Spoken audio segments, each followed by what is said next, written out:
Hi, I'm Fred Davis, and I'm the beekeeper here at the Four Seasons Center, Canadian Opera Company. And I've been keeping bees for the last few years, about 4 or 5 years. But I've always been interested in beekeeping for a number of reasons, and just been fascinated with honeybees and what they do for the environment and what they produce, which is honey and pollen and some other good things. So I'm very excited that the center is able to embrace this idea of putting some hives atop of their roof, and I'm hoping that I'll be able to split them or get additional hives, and we can essentially grow the number of hives that we've got here.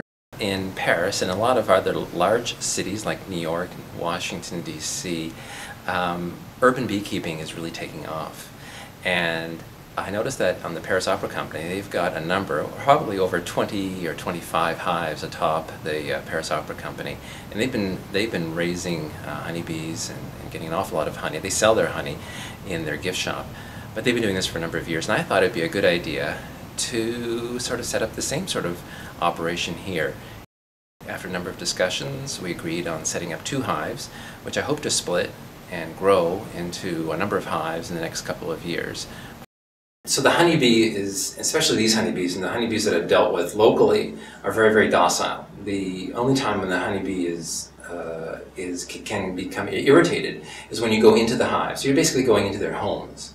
And that's why beekeepers who do that on a regular basis wear white suits or wear protective suits and headgear.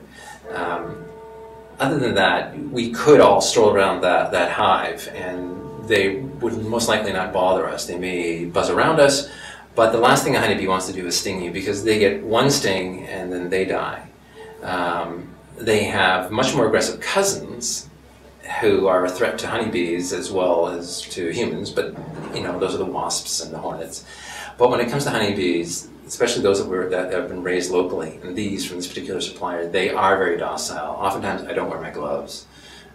Sometimes I don't wear a suit. I will wear headgear, but many times I don't need to wear my gloves. Even though I'm in the hive, they won't sting me. So bees are a fabulous pollinator. There are many, many different types of bees, but this particular type of bee, this honeybee, is prolific in its ability to pollinate other flowers. In fact, if you were to take a look at a honeybee, you'd see 2 sacs on their legs, and that's full of pollen.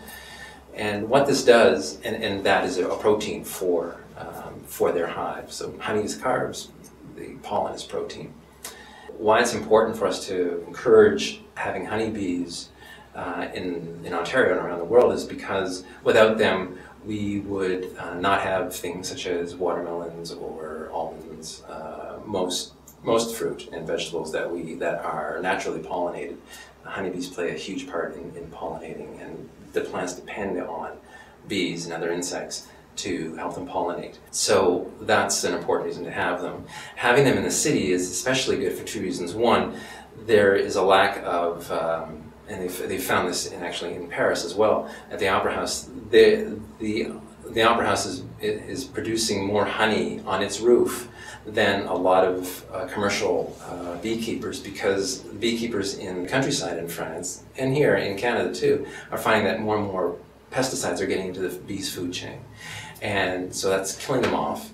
Whereas in downtown areas, the use of pesticides is not as prevalent. But there's an awful lot of flowers here. People don't recognize that, but there's a lot of pollinating flowers. And so the bees will convert the nectar from those flowers into honey, and we're left with the bounty of honey.